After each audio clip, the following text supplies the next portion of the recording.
નવાણિયા ગામ અને શ્રી સરદાર પટેલ કન્યા વિદ્યાલય જેતપુર ધોરણ 11માં અભ્યાસ કરતી આ હિરપરા પ્રગતિના આપ સહુને હેતની ચાસણીમાં જબોડી એવા મીઠા અને મધુર વંદન. આજે હું થોડું પપ્પા અને દીકરી વિશે કહેવા માંગુ છું. હું બોલું અને મને જે સમજે છે એ છે મારી માતા, પરંતુ મારા મૌન રહેવાથી જે મને સમજે ને એ છે મારા પપ્પા. પપ્પા એ શબ્દ જ નહીં, એક લાગણી છે. પપ્પા એક શબ્દ જ નહીં, એક લાગણી છે. જ્યારે મન ઉદાસ હોય ને ત્યારે તે ચહેરા પરનું સ્મિત છે. અરે પપ્પા એ લાઈફનું સપોર્ટ સિસ્ટમ જ નહીં, પરંતુ મારી આખી દુનિયા જ તો મારા પપ્પા છે. મારો સાહસ, મારી તાકાત, મારી ઓળખાણ જ તે મારા પપ્પા છે. અરે માતા વિશે તો સવે લખ્યું, પરંતુ પિતા વિશે ક્યાં? અરે મોટા મોટા કવિ અને સંતોએ પણ માતા વિશે લખ્યું, પરંતુ પિતા વિશે ક્યાં?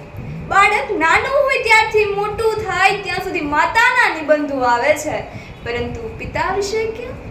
અરે આમ કહી આ દીકરી માતાનો વિરોધ નથી કરવા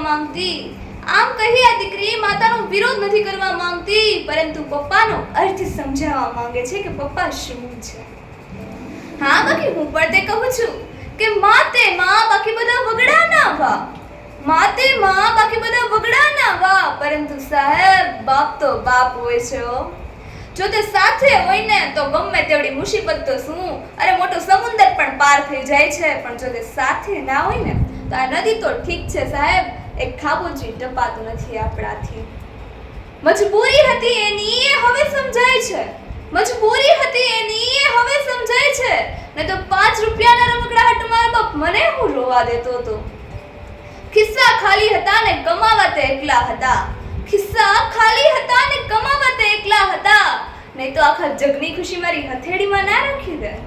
કારણ કે પિતાને પણ ખબર છે કે દીકરી બધાને ઘરે ક્યાં હોય છે. દીકરી તો એના ઘરે હોય છે જ્યાં ઉપરવાળાની ઈચ્છા ને મારા જેવો ભાગ્યશાળી હોય છે. અરે દીકરી તો એના ઘરે હોય છે જ્યાં ઉપરવાળાની ઈચ્છા ને મારા જેવો ભાગ્યશાળી હોય છે. એટલે જ તો એ દીકરી પણ કહે છે કે મારા પપ્પાની હાજરી ઉગતા સૂર્ય જેવી છે. તે ગરમ જરૂર છે, પણ તે ના હોય ને તો અંધારું છવાઈ જાય છે. સાહેબ દીકરી મોટી થાય ને એટલે તેના બાપની પણ માં બની જતી હોય છે. તેના પિતાને પણ કહેવા લાગતી હોય છે કે પપ્પા તમારે આમ નથી કરવાનું, બાપુજી તમારે આમ કરવાનું છે. પપ્પા તમે જમ્યું કે નહીં? પપ્પા તમારું ધ્યાન રાખજો. પપ્પા તમે દવા લીધી કે નહીં? આવું કોઈ કહી શકે ને તો માત્ર ને માત્ર એની દીકરી જ કહી શકે છે. કારણ કે એ બાપને એ દીકરીની અંદર પોતાના માતાની છબી દેખાવા માંડી હોય છે, માનું મમતા દેખાવા માંડી હોય છે. સાહેબ દીકરી તેના પિતા માટે છે ને એક હસ્તી હોય છે કે જેના પગરખાથી પણ પોતાની દીકરીને પ્રેમ હોય છે, દીકરી નાની હોય ને ત્યારથી એ કહેતી હોય છે કે પપ્પા છે ને શું જોઈએ છે બીજું મારે, પપ્પા છે ને બીજું શું જોઈએ છે મારે. એ નાની હોય ને ચાલતા શીખે છે, ચાલતા ડગડગ થઈને પડી જવાય છે ત્યારે તો શું વિચારે છે ખબર છે કે પપ્પા છે ને હમણાં તે ઊભી કરશે મને. અરે એ દીકરી 5-6 વર્ષની થાય ને પાટી પેનની જરૂર પડે, ત્યારે પણ તેને એમ થાય છે કે પપ્પા છે ને એ મને બધું અપાવશે.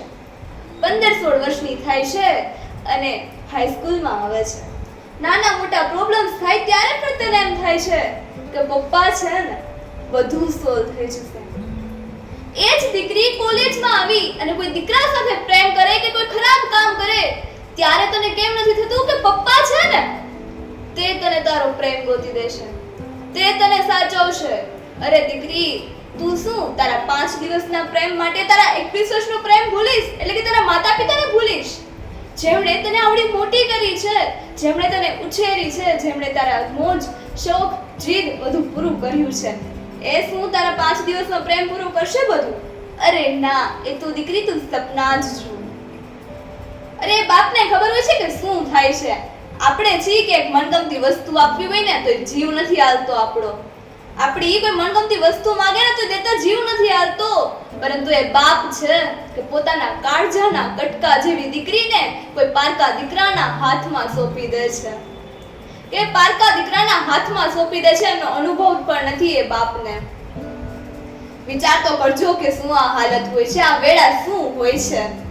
પરંતુ આ રિવાજ છે ને તો અપનાવવો પડે.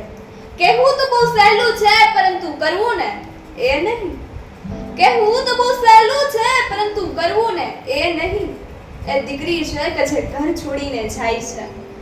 એ નાનપણના બધા જ યાદો એ ઘરમાં હોય છે. એ ઘર, એ શેરી, એ મિત્રો, એ વૃક્ષો, એ બધું છોડીને એક પારકા ગામમાં વહી જાય છે.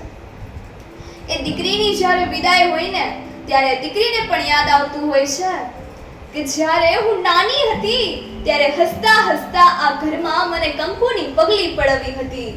ત્યારે હસતા હસતા કંકુની પગલી પડાવી હતી અને આજે એ સમય છે કે જ્યારે રડતા રડતા એ ઘરમાં થાપા મારવાનો સમય આવી ગયો છે.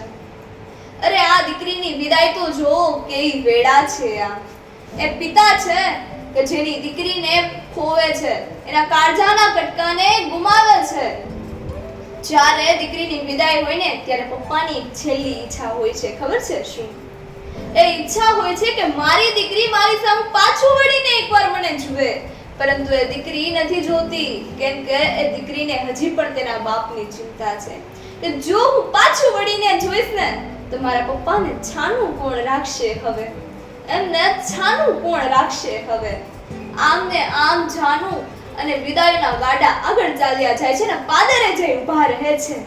જ્યારે પાદરે જઈ ઊભા રહે ને ત્યારે એ દીકરી પાછું ફરી અને પોતાના વીરાને કહે છે કે વીરા, તમારી બાપાની સંભાળ લેજે.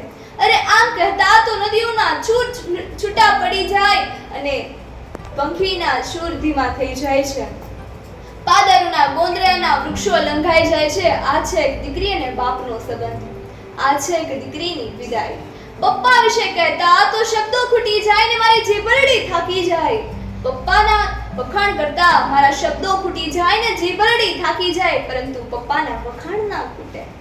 આમ સમય મર્યાદાને ધ્યાનમાં લઈ હું મારી છેલ્લી એક પંક્તિ કહી અને મારી વાણીને વિરામ આપું છું કે જો મમ્મી એક એવી બેન છે જ્યાં બધા દુઃખો જમા થાય છે, મમ્મી એક એવી બેન છે જ્યાં બધા દુઃખો જમા થાય છે, તો પપ્પા પણ એક એવું ક્રેડિટ કાર્ડ છે જ્યાં બેલેન્સ ન હોય ને છતાંય ખુશીઓ અઢળક મળે છે, ખુશીઓ અઢળક મળે છે. Thank you.